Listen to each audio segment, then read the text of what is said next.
Good morning, everyone. We are in the process of getting everyone into the room. We should be starting our presentation shortly, and thank you for joining us this morning.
Good morning, everyone.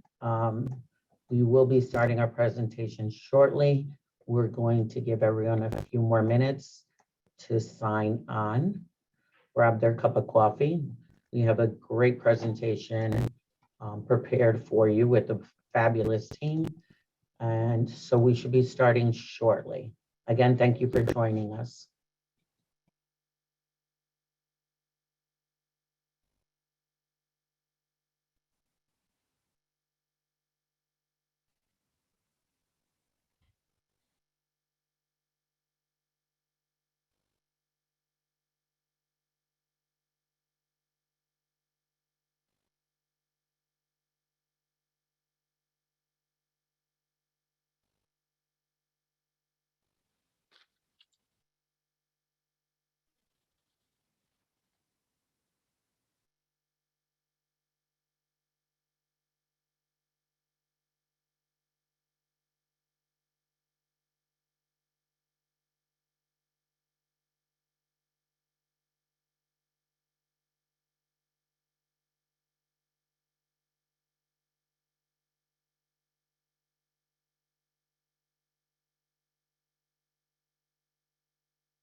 Okay, it is 10:04.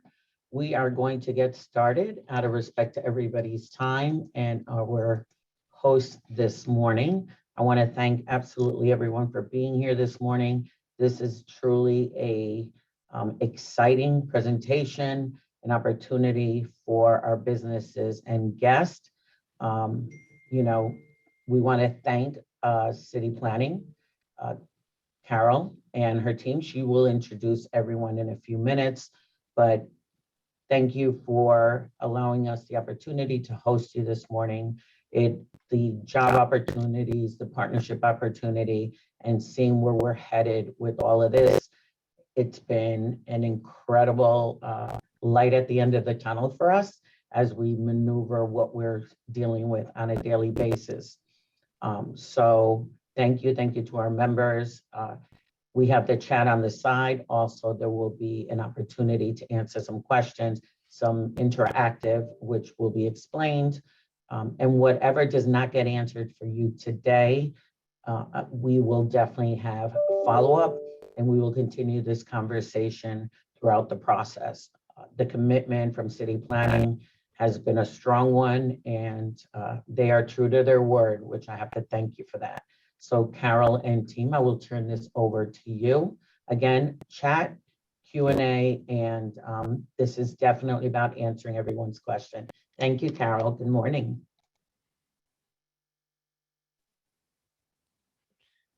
Thank you, Lisa. Thank you for that very nice introduction. I'm going to share my screen here. Um, Hope that's working. Um, Good morning. My name is Carol Samuel, and I'm the Bronx Borough Director of the Department of City Planning. And I'm really glad to be here this morning to talk to you in more detail about the Bronx Metro North Station Area Study and the opportunity it presents to invest in and grow jobs right here in the Bronx. Um, First, I want to thank you all for joining us this morning. There's a lot going on in the world and in the Bronx, whether it's fires or shootings or COVID, and really very grateful that you're taking some time this morning to talk about the future of the Bronx and its growth. So thank you. I'm joined by my colleagues who will help with the Q&A at the end, and they're deeply involved in this work. Sean Brady, who's the Deputy Director of the Bronx office, came to New York to work on Metro North Station area planning. And Michael Cavalar, who's the Senior Project Manager um, and Senior Planner for the Metro North Station Area Study. I'm sure if you've participated in any of our events, you have met this gentleman. So thank you. One of the things that we wanted to do to keep this interactive was, and I'm going to move to the Menti screen, is ask you all a few questions. And we really wanted to kind of understand who you are as an audience. So we're asking you, if you want to use your smartphone or your computer, go to menti.com, and we're going to have a couple of questions. We'll have one question now and a couple of questions at the end just to start conversation. So I'm going to, and here you have to enter this code 3522-3411.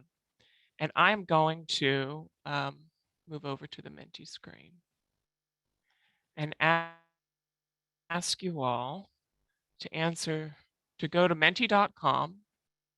Again, use the code 3522-3411. And while you're doing that, I wanted to take a moment to just, reminisce, if you will. I last came to the chamber in January of 2020, right before COVID struck. And we had a really good conversation about the Bronx, its growth and trajectory, its current state, as well as the planning that we're doing to support that growth. And we touched on the Metro North stations. And there were a couple of facts that I wanted to kind of remind ourselves of. And one was, if the Bronx were an independent city, it would be the 7th largest city in the country. Okay, we have to remember that as a backdrop fact about who we are, where we are. The other fact that's really important to remember is we are now back, and this is absolutely official for the 2020 census, to our all-time population high in the Bronx of 1.472 million people. That was back in 1970 that we had achieved that. And I would say to you, I think that is leading us and signaling that we're in a new era of growth and development in the borough. So we talked about a lot back then, but those are the two things that I think are really worth calling out. This is great to see the responses coming in. I hope everyone's able to access Menti. Looks like we've got a blend of sizes of businesses and organizations. We'll just give it a second. Menti.com 3522-3411. It's a nice little tool we like to use because, here we are in this virtual world. This is a great way for us to share and have a common conversation, such that we can.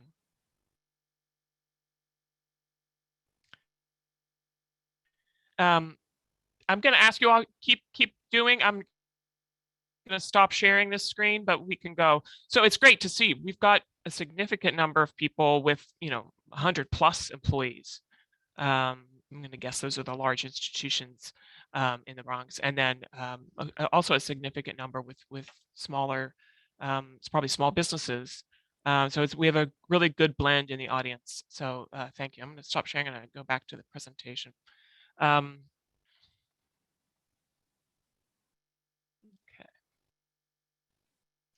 So Thank you for joining this morning. And we're very excited to talk about the station area planning. First, an update on some of the work that Metro North and the milestones Metro North has been able to achieve. So last December, Senator Schumer announced funding to complete the funding for the four Metro North stations and Penn Station access overall. Huge congratulations to the MTA. This is a huge achievement. They also approved a design build contract. And that just means that we'll be able to get the service sooner rather than later. And the service is estimated to start in just 5 years in 2027. And I'm saying to you that that's not a long time from now, and we need to keep pace with the MTA as we undertake our neighborhood planning. But that's very exciting. And we've been working to keep pace with the MTA. We launched the station area study in 2018, excuse me, with the MTA at our side. Been a very important conversation, but also a very important conversation with the community, with the institutions, with the employers, with residents, with business owners. And that's been throughout. Last year, we released some draft recommendations. We had to go online. We knew we needed to keep pace with the MTA, so we quickly moved to online open houses, and that outreach continues. So if you go to our webpage, we'll talk a little bit more about that. You can see how we're building the plan, and your contributions will continue to influence what's in the plan. Beyond the plan is implementation. So we're still in the planning phase, but we hope to see implementation in the near future, so that in 2027, when the stations come online, we are really ready for service to begin and for the Bronx to really benefit from all of this. As a reminder, the service itself, we have these very important job centers in the East and South Bronx, and they're not easily accessible by transit, and they're certainly not connected to the regional rail network, regional transportation network.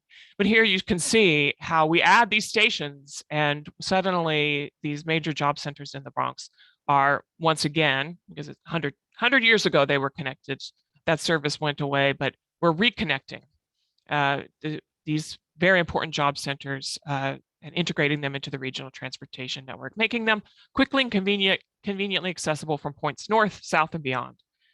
Really important background point. So what does this mean for service mean for the Bronx? It's a major investment, I want to say $6 billion. I think it's even more than what that is.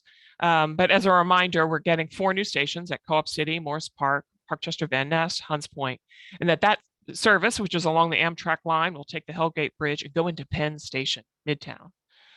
Huge opportunity to connect the Bronx to the region and to Midtown Manhattan.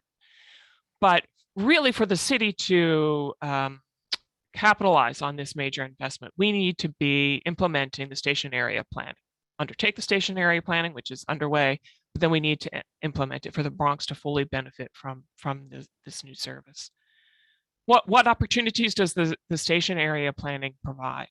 It stands to bring us jobs, 10,000 plus jobs, good jobs, life sciences jobs, bringing jobs closer to people in the Bronx. Improving healthcare and healthcare opportunities, supporting the Morris Park healthcare cluster and the jobs that are there, growing housing to support those jobs, and bringing equity across the borough. And I would say significantly reducing the travel times by 45 to 90 minutes to Midtown Manhattan or points north. Think about what you would do with 90 minutes extra a day that you're not commuting, but you have that time. And this is all for, a third of the Bronx population lives within a mile of these stations.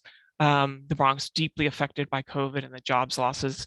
I would say to you that the Metro North station area planning and Metro North service is going to be an important way that the city can respond to and recover from COVID. So we're undertaking the station area planning. I'm going to focus today on working communities, but we're really looking holistically at these neighborhoods. And we're thinking about jobs and growing jobs, but we're also thinking about, keeping the communities vibrant, the housing, the community facilities and services, the schools, the parks, but also how the communities are connected, not just to the stations, but across and through the community, the the neighborhood, the Bronx, as well as the region.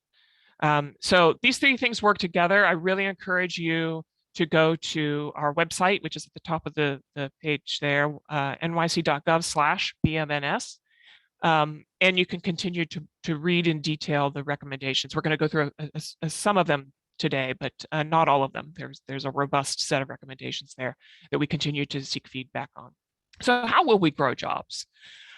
We're really looking at it in three kind of buckets. First is strengthening and growing existing job centers. That includes Hunts Point and Morris Park, bringing jobs closer to people and people closer to jobs. Increasing access to jobs in the region. That will start with regional rail service, which the MTA is set to deliver. But that means, on our part, integrating those stations into the neighborhoods, making sure they're welcoming and the area around them is appropriate for the station service and the use of the stations.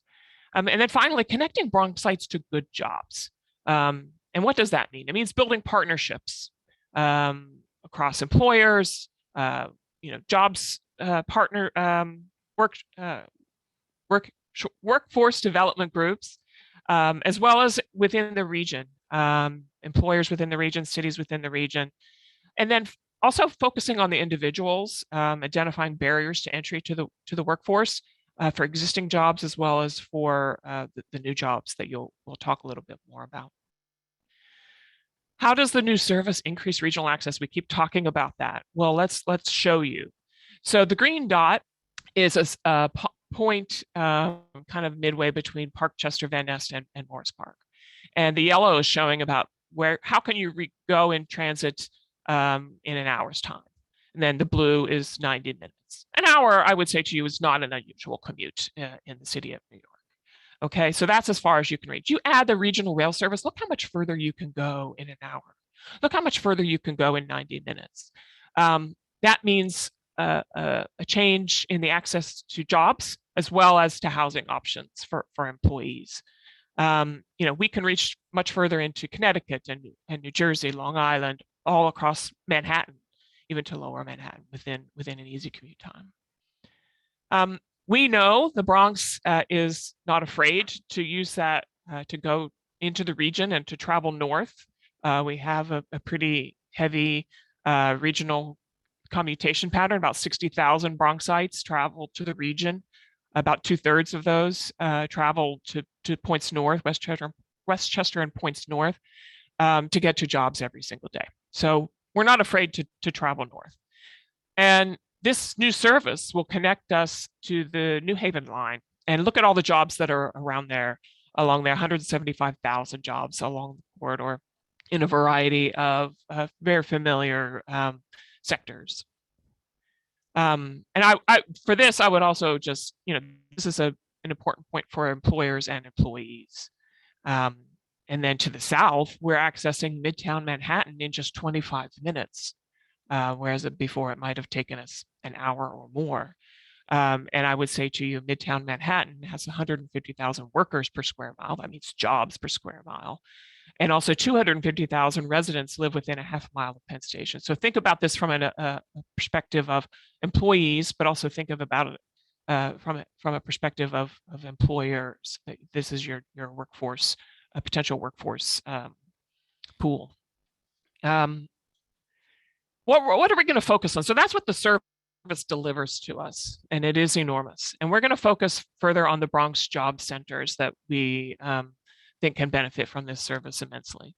Morris Park and Hunts Point. Morris Park first, growing healthcare and education job center, 23,000 jobs in the area today, small number of homes, right? It's generally a low scale community. So that ratio is a little off. It's much less than what the Hunts Point community offers, which is, almost an equivalent number of jobs to homes.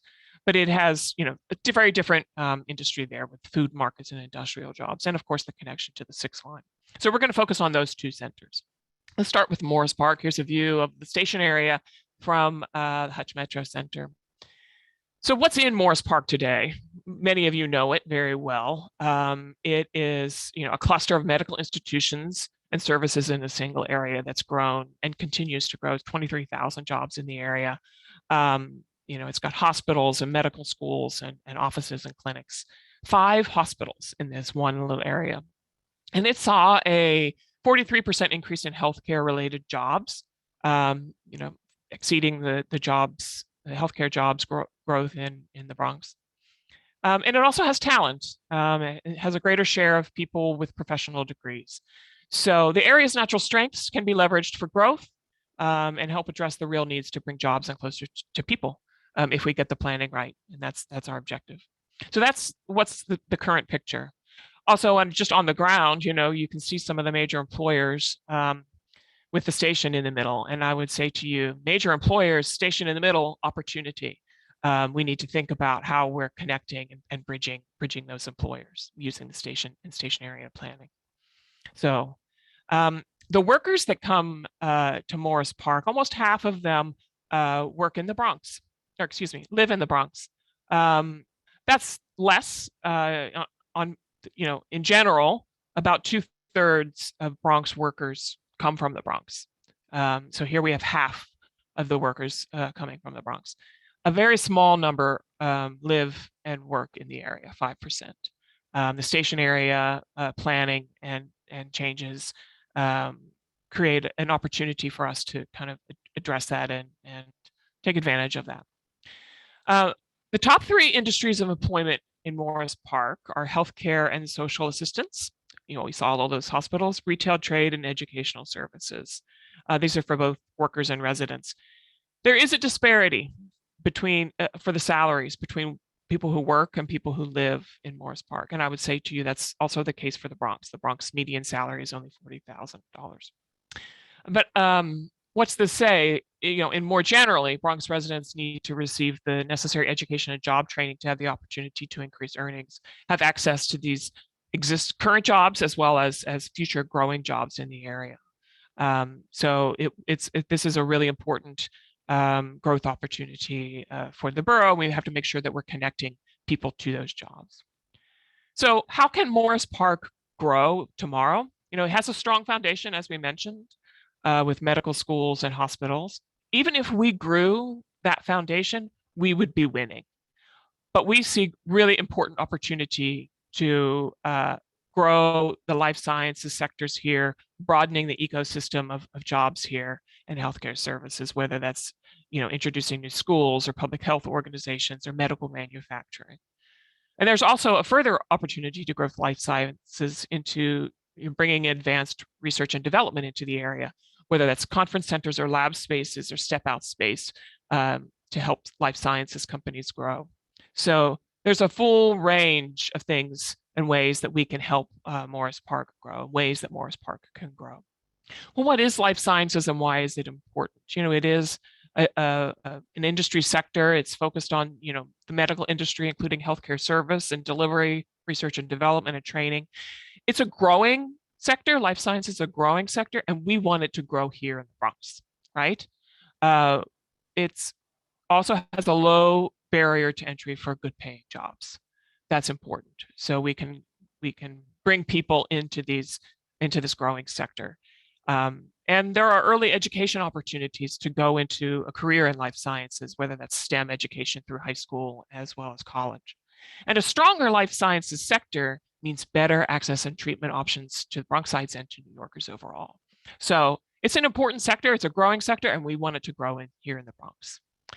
And New York City is deeply committed to bringing life sciences and making New York City a leader in life sciences. The Economic Development Corporation has a comprehensive plan to support that, to grow 40,000 jobs, as well as committing $1 billion to life sciences. Einstein Montefiore received in 2021 up to $13 million to grow the Biotechnology Accelerated Research Center, EMBARC, they're calling it, right here in Morris Park in the Bronx.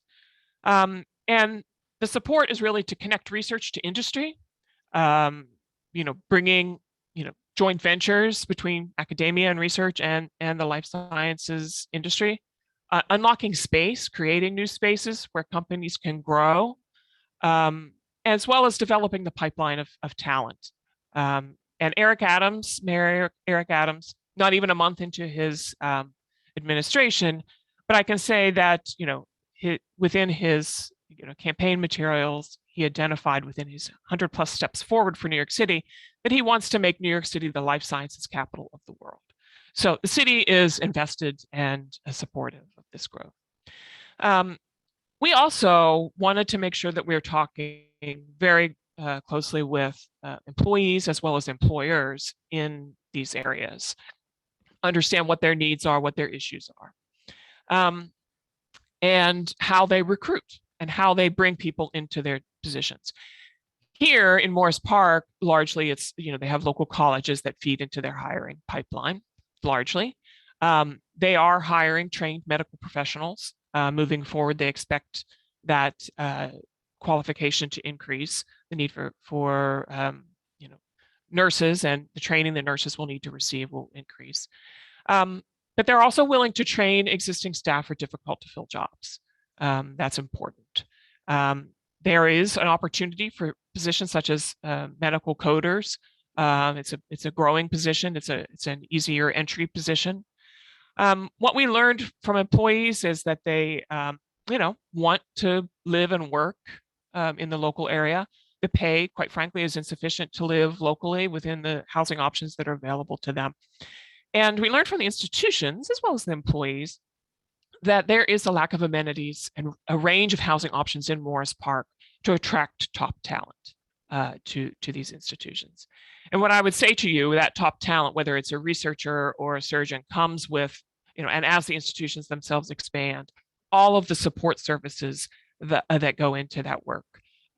So whether it is administrative or physical plant or healthcare delivery or research support, those are all jobs that could be growing here if we are to capitalize properly on the station area development.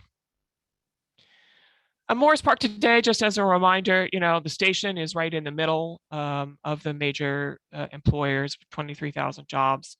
I would point out in this, the community is bisected by the rail line. It's a physical barrier, and also some of the uses that are around the station. And the station is going right at the base of Morris Park Avenue.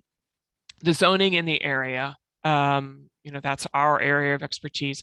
The zoning in the area is largely light industrial, M11, we call it, whether it's along Eastchester or Stillwell Avenue. And that's a product of 1961 zoning and the kind of light industrial uses that are there. But it's important to remember that the light industrial uses don't allow, or zoning does not allow housing. It doesn't allow the kind of commercial development that would need to be here, whether that's lab space or office space. Hasn't really supported the range of local uses that we would need to support this community. And it really, quite frankly, does not support the revitalization of this area when the station comes on board. All right, the zoning is not going to be appropriate. So what's our vision, and what do we see as the opportunity areas? I'll just go through this briefly. We're focused really tightly on the station area. We think that the greatest development and the most diverse development should happen right immediately in the station area. That's creating a center. We'll talk about the plaza that we want to create in a moment, but this is an important center, and we can achieve that with density and with uses. And we'll talk more about that. And as we go away from the station, we transition to lower density uses and to lower density commercial, community. And in the blue on the north side of the community along Stillwell and Eastchester, it's surrounding an existing residential community. We'd like to be able to support residential uses along those corridors to buffer that existing residential community. And then finally, I would point out, it's also stationary area oriented, is this large site. Today it is the Amazon distribution center. It used to be Modell's. We want to make sure that we've created special zoning rules to support the redevelopment of that use into the future. And when it does redevelop, we want to make sure that it would provide the appropriate community amenities such as open spaces, schools, and other connections across the community, and be the right scale and density as well, and have special review so that people can weigh in on that development. It's the Amtrak, the Amazon site today. It's a distribution center. In the long run, I would say that is not an ideal use immediately in the station area. Just like we would say some of the light industrial uses on the other side.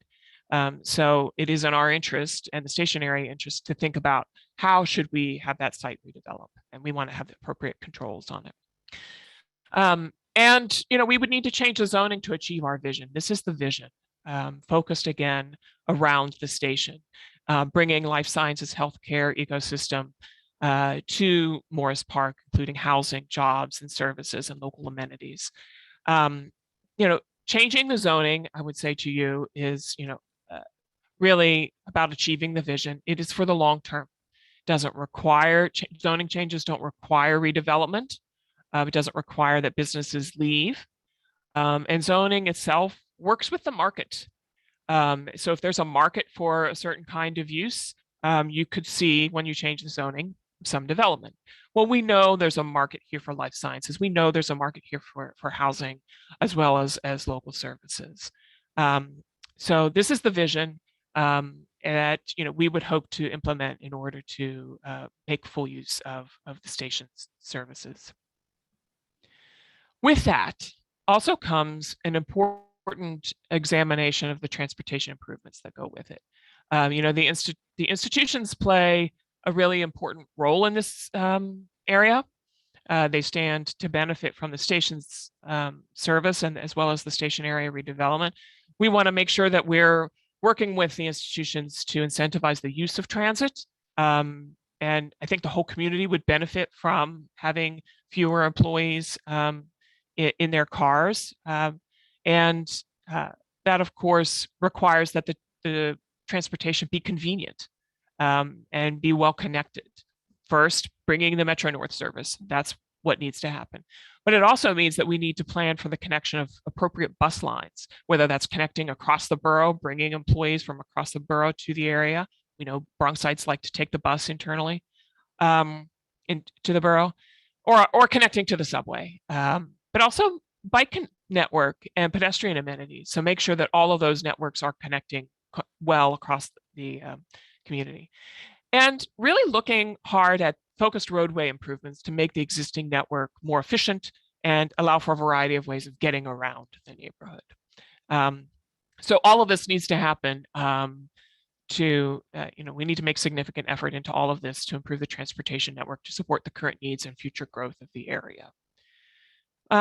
Right at the station, I mentioned the station plaza and the Gateway Plaza, is the need for an open space. And we want to develop, at the base of Morris Park Avenue, a station plaza that would provide a new public space that creates a sense of arrival, a sense of place for this major job center and supports east-west connections across the rail. The Metro North and MTA is designing a station that will, bridge the rail line.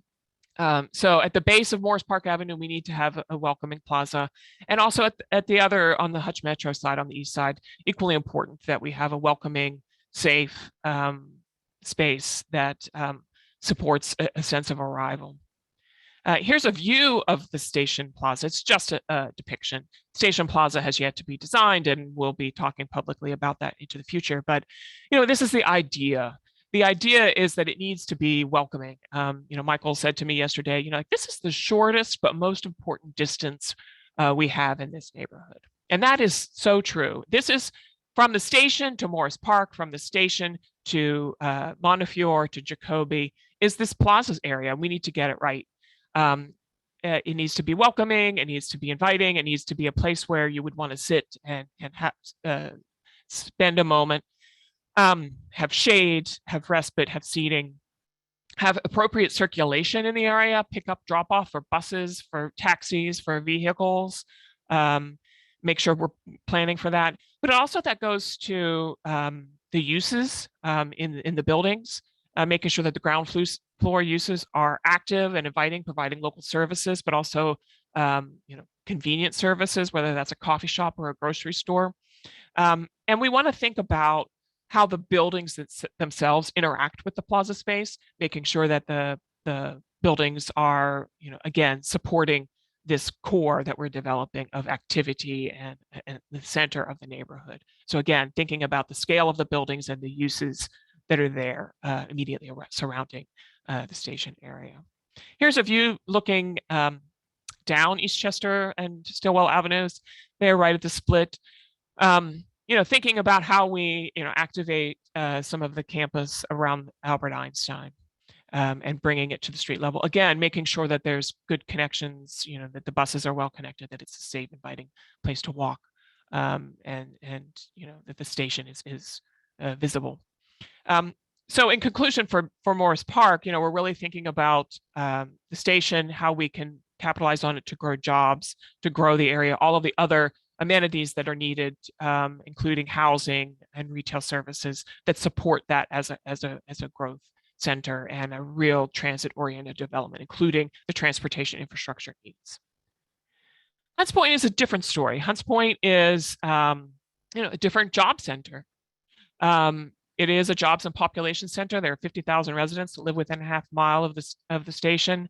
And I would say to you that, it's in this study, Hunts Point Station area study is less about growing immediately around the station, and it's really more about having safe, convenient, and well-connected streets and networks. We also, of course, have engaged with the employers and the businesses in Hunts Point to understand their needs. Very different employment sectors here. Wholesale trade is the number one, with manufacturing, transportation, and warehousing. This is, classic what we think of Hunts Point.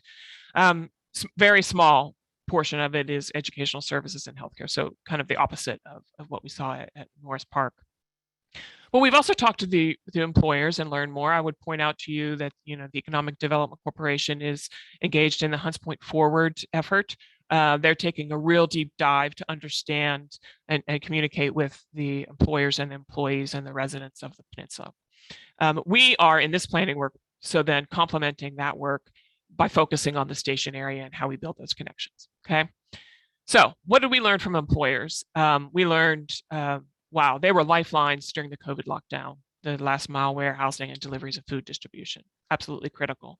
The employers there, this has been exacerbated by COVID, but they're, desperate now for labor across a range of occupations. They're paying bonuses. They have a high turnover in some, physically taxing jobs. The employers themselves need people in entry-level positions, and they're willing to train them and help them develop the appropriate skills as well as licenses and certifications. They are focused on, kind of like local job postings, but they are absolutely willing to work with local and interested in working with local workforce development partners to find new employees and bring Bronxites to these jobs. So, while the most of the employees of Hunts Point are in the peninsula, the station itself is at the northern part of the peninsula. It is focused here, we're focused on the safety, pickup and drop off, and connections between the residential and commercial centers and the peninsula.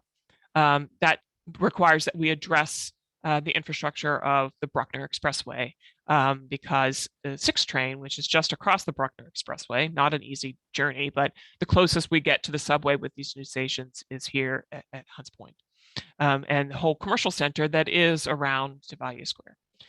Here's a view under the Bruckner Expressway.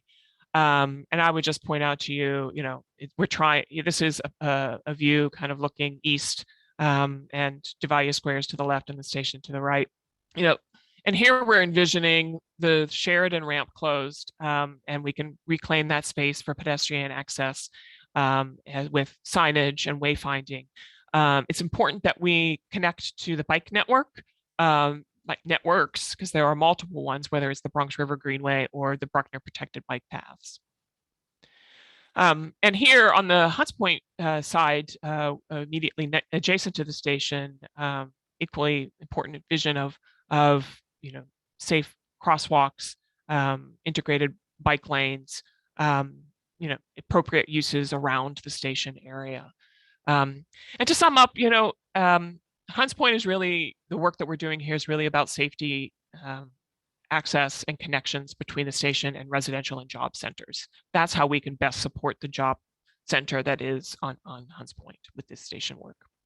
And finally, is connecting Bronxites to job opportunities. I'm not going to go into too much detail here, but glad to come back as we develop all of this to talk to you about this. But we'll be engaged with other agencies like the Small Business Services. But we're continuing our outreach and strengthening our partnerships, whether that is with borough-wide job networks, including Bronx Chamber, outreach to employers, to regional partners and employers.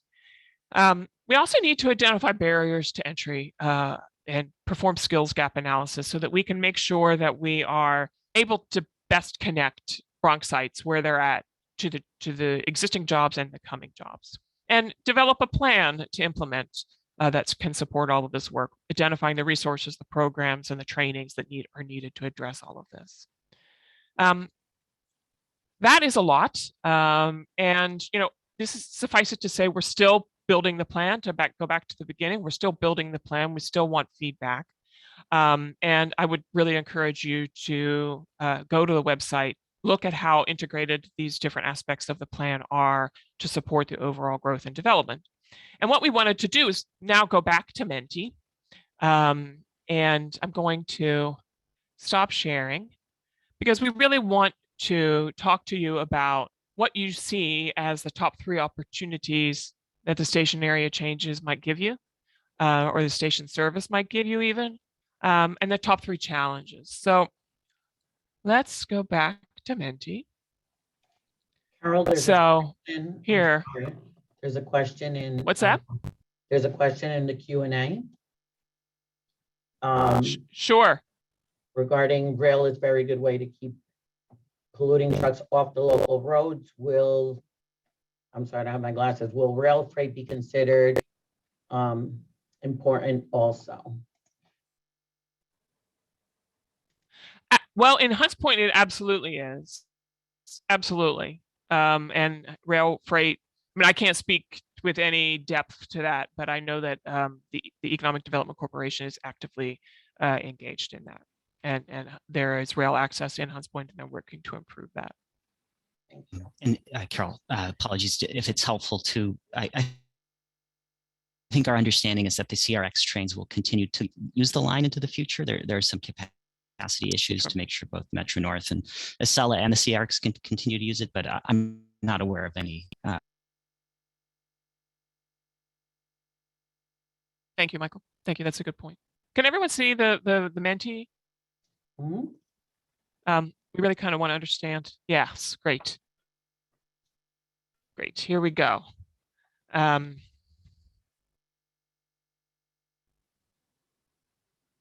Yeah, it's good. You're this is resonating with you.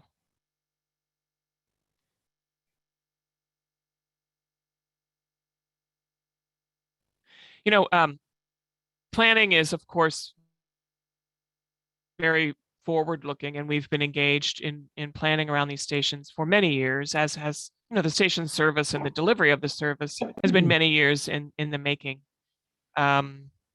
So it is when we have a moment when we're, the MTA is committed to building the service, and here we're on the cusp of being able to finalize a plan. We think of it as a really exciting moment, and I think we should all be excited. Access is a really big word here, I see.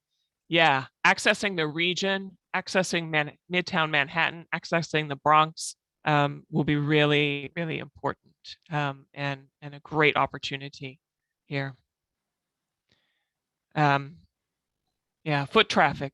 I'd be very curious to hear from you all, how you see that benefiting you. Absolutely. Okay, we'll let it keep going here for a moment. I also want to hear about your concerns and the challenges you see. And this, I think, is really just intended to kind of give us an insight into where you all as an audience are. in thinking about the work. Yeah, recruitment. We heard a lot from the institutions and from other employers that recruitment can be benefited by having a greater, easier access from points north and south, as well as having a greater range of housing options in the immediate area. And then the local amenities, and we can all benefit from local amenities, whether that's grocery stores or just local shopping. Yeah. Okay. I'm going to move to the next question. I'm going to move on. Thank you for this. Foot traffic, access, connectivity, jobs, development. Let's hear about your challenges. I see there's a question about parking. That's certainly a challenge, right? What are the questions that we might have? I'm going to let that open so that you can present your challenges for the station area changes and how you might be challenged. NIMBY will certainly be a challenge. There are a lot of people concerned about congestion. Yeah. And that's why it's important that we have the transportation infrastructure planning that goes along with the neighborhood planning. It's part and parcel with the growth. Disability. I'm curious to hear more about that. Rent cost increase, noise, pollution, congestion. I mean, it is a congested area today. We're not going to shy away from that. And we're looking at what the needs are today, as well as how we might, address those needs today and going into the future. There's no growth plan here that doesn't include addressing the congestion in the area. Yeah. And parking, is an issue. There is a lot of parking in the area already on the Hutch Metro side, but it is our intention to really focus on making sure that the network itself works, that there are many, many ways to get around the neighborhood, that the buses are well connected, that the Metro North service is easily accessible, that there are multiple ways to get to and from the area and to and from the station. Because we won't be building parking there, but we haven't seen the need for that in other areas in the Bronx at all. The third busiest station is at Fordham. No parking there that's provided by the Metro North or by the city. More density, disabilities, traffic. Yeah, bike infrastructure. That's a challenge. I'm curious to hear from you all what that means as a challenge, and also what good design means. Timeline and NIMBY. NIMBY is a big word we've got here. NIMBY and congestion, I think, are vying. Thank you all for this. Keep adding to it. I'm gonna stop sharing my screen and maybe go back and let's kind of answer some of the questions that folks have. Thank you all for this. This is really, really rich. I'm gonna stop sharing my screen. All right, our questions. Lisa, do you want to curate the questions? Shortest but most important piece of, yes, I'm just seeing that. Yeah. Yep, it is going to be a very important where the station lands. Yeah, parking for vehicles. I think I tried to address that.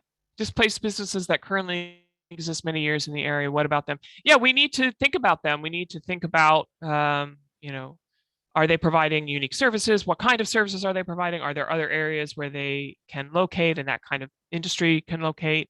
As I said, the zoning changes don't require redevelopment. They don't require businesses to shutter up, even though they may no longer be a permitted use. So still a lot of thinking and work to do there. We've done surveys of the businesses to understand really what's on the ground. We'll need to go back to understand, well, how has that changed during COVID as well? There was a question about green space around the stations. Thank you. Open space. Say that again? About green space and open space around the stations, which, that happy to address. I think we talked a little bit about the plaza space. Sure. Why don't you go ahead and take that? Sure. I think we talked a little bit Go about ahead, the Sean. plaza space specifically around Morris Park. And I think it's also about connecting to existing open spaces. So thinking about how that works, how we can better connect to spaces that exist today, and how we can improve existing open spaces. So I think, right now is the time to have those discussions, but certainly something that we're looking at around each of the stations.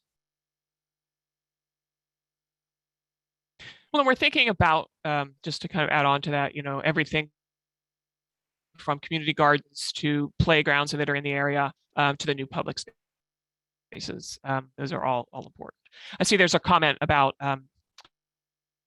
the DOT e-scooter test pilot. Heard a lot about that. Follow a lot of that on social media. And DOT is a partner in this, and will absolutely, we'll have to coordinate all of that across and into the future. Yeah. Entryway at Hunts Point Plaza ought to open on corner to expose historic fabric of Mass Gilbert Station. Yeah. I hear you. I think there are, Cass Gilbert. Okay, got you. Thank you, Majoria. Yeah, I think we're pushing that as hard as we can. And we want to think holistically about the station area. And that's an excellent suggestion. It was a train station. Yeah, push harder. Hear you. Any other questions that we've got in chat that you all want to take to? Carol, if you don't mind, I have a question that I had gotten regarding the timeline for jobs and just the overall very loose timeline as to, we're talking about jobs, when the potentials will come in. I know architecture's has started some of the programs, but and you guys have done an amazing job in incorporating opinions and comments. But will there be within the next year or so some sort of timeline that can be followed and these conversations continue? Yeah, absolutely. And I think that's what our plan will help us establish, right? So let's talk about what neighborhood planning means and what it can deliver and how things are delivered. We're doing plans around these station areas. We know the station service is coming. We'll work to keep pace with that. That is our intention. We need to invest in, transportation infrastructure. So, first we would need to kind of change some of the zoning, change some of the land uses, invest in the transportation, identify funding for the transportation infrastructure. And then over time, the properties themselves redevelop. The city comes in and works to develop the plazas and invest in local things. I mean, I would point you to some of the other neighborhood investments we've seen. Jerome Avenue was rezoned in 2018. We've already seeing significant housing. We're seeing significant investment in schools. Those things come online as we roll out, and then the jobs would follow with that. That said, that's very forward looking. There are existing jobs and existing, employers are looking for employees today and want to be able to work to make that connection. So the plan itself will have an implementation timeline that would be ideal for us, and and for the project itself. Yeah. So stay tuned, and I think I've given you a kind of a snapshot of what that might look like.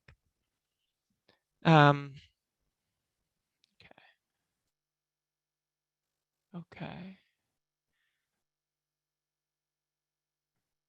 Yeah, Charlene, post your questions here. Okay, see a question. Hotels provide accessible jobs and don't take much city services. Is that part of planning's development agenda tools? They are viable as a result of Metro North Penn access. Yeah, I think there is a market here for additional hotels. We talked about the need. I mean, there is a conference center, but I think, planning for additional hotels is certainly something we should be thinking about because it would provide all of those kind of amenities that the broader life sciences field would require. Governor Hochul recently announced support for an interborough connection. Sorry, that's floated down, but not including the Bronx. Can you address that project relationship with this Metro North? I'm going to have to punt that. I feel like I need to go learn more about the interborough connections, and probably MTA could better answer this question, perhaps. But I can come back to you all with response to that. Sean, Michael, I don't know if you know more about that and how it affects the Amtrak lines and the Metro North service. Obviously, the two would have to be coordinated.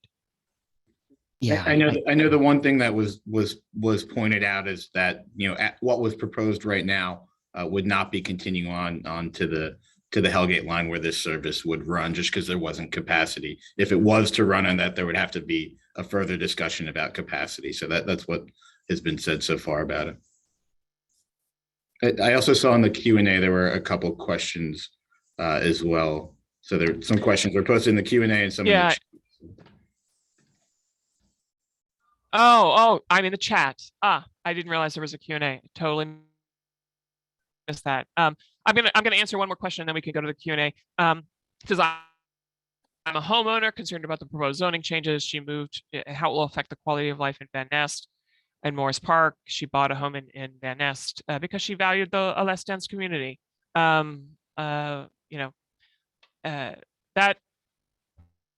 I would say, good for you. I'm happy that you found a home in Van Nest. It is a very nice community, and the station area planning that we're doing is very station area focused, right? We don't want to overwhelm and we want to help preserve the lower density communities that are surrounding it. So we didn't talk about Parkchester today. Maybe in some future event we can, and I would encourage you to go to our website and kind of look at the plans. You can see they're really super focused on the station area, and they don't encroach into, it's not like we're rezoning all of Van Ness for higher density growth and development. Yeah. We need more density here desperately. Where do you mean by here? Do you mean in general around the station areas? Yeah, I mean, we see it as a positive thing, it done in the right way, right? It's not the only answer to planning. It's not the only way that we do planning, but we are trying to grow jobs, which means we'll have to have a certain level of density of jobs and of uses that the zoning allows. We would need to have walkable streets and local retail. What is the site that you keep referring to? I'm not sure what that means. Oh yeah, we need more housing supply. Absolutely. And that's one of the things that we heard from the employers, and employees, that there's a need for a range of housing types particularly in Morris Park, but I think all along the stations. You see some of the lower density communities, whether that's Van Nest or Morris Park or Indian Village, beautiful homes, low density. What we're lacking in a lot of these areas, especially in Morris Park, for example, is kind of like mid-density housing that is, apartment buildings, whether it's home ownership or rentals or what have you, that someone who is just starting out or can afford to live in, or someone who is, has their internship at one of the hospitals. Yeah. Sean, do you want to go to Q&A? Do you want to? Yeah, I can start. Some of them, and maybe it's worth. Don't want to go out of order, but since we were talking about housing, there was a similar question about affordability around the housing that would be developed around stations, and I'm happy to start or jump in on that. But again, I think we mentioned some of the unique housing that we have in this area. So Carol talked about the home ownership around. In the Van Ness neighborhood and the Morris Park neighborhoods, what are the supports we can give to homeowners in those areas? And in terms of any new development that would happen around the stations, that's the conversation that we're having now. We're working closely with our partners at HPD to understand what the levels of affordability that are needed for new housing. What we do know is that there hasn't been a lot of new housing growth in these areas, and the growth is focused on those stations. And we have other unique housing typologies here. We have, of course, the Parkchester planned community in Co-op City, very, very unique areas. And we have to understand how we can support the existing housing that's here today. So that's what we're doing right now. And, again, give us our feedback. And we're going to continue those conversations around housing and affordability as we continue. There was a question about, will Amtrak be stopping at these stations? I don't know if there was anything else on that. Yeah. And right now, no, go ahead. Go ahead.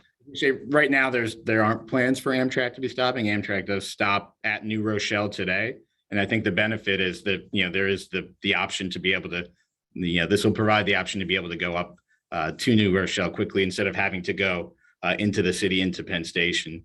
And if that's something that could happen in the future, that's part of a conversation. But right now, that's not planned. But you will have the ability to get to New Rochelle and transfer to Amtrak. See, anonymous attendee has my heart because boy, would I love to bring Amtrak service to these stations. That's another thing. That's a planner's perspective. But New Rochelle is right there. There's a question about Co-op City, and yes, we're doing planning work around Co-op City as well. We didn't cover it today. Really encourage you to go to our webpage and kind of look at some of the circulation plans, but focusing on yes, how do we get this, thousands of people who live just north of where the station will be in safely and easily into the station area, and that would include the bus network as well as pedestrian access. So we really, and that includes sidewalks and lighting and circulation, as well as pick up and drop off around the station area itself. So that's a really important focus for the Co-op City. Okay. Somebody who's really in the know here, that if they added back the 2 tracks on the Hellgate right of way, this would add capacity to connect with both. I think that's a great comment. I can't, the city has goals for reduction of carbon emissions, and this will, clearly be a part of that. There's also a question about the transit zones. And what are the transit zones? The transit zones are areas that are mapped in the city where, has good access to transit and where we could reduce parking requirements. Today in this area, we didn't map a transit zone here because there is no transit here. It's not easily accessible, but certainly a point to be considered as we go forward. So I am going to jump in here for a second, team. Okay, thank you. Out of respect for everyone's time, Carol, Michael, and Sean, every time you guys come on or we have a meeting, it is amazing to me the wonderful reaction we get, because it's informative and it's so clear. And I know on our part, we're super excited about all the next steps, but we have back-to-back Zooms coming up, and I want to be respectful of everyone's time. So I will tell all the guests that please continue to send I'm going to put my email, and if you all can add your emails for further questions. And this will not be the last event we have. We have an amazing relationship with city planning, and we will continue these conversations. And if there's more that you need to know, of course, we are always all available. So I am going to put my email along with anything anybody may need. And if you have any closing remarks, my team, please sit. The floor is all yours. Carolyn, Michael, and Sean. I just want to say a word of thanks to everyone for joining, for sharing your interest. Stay in touch with us, sign up for our e-lasts.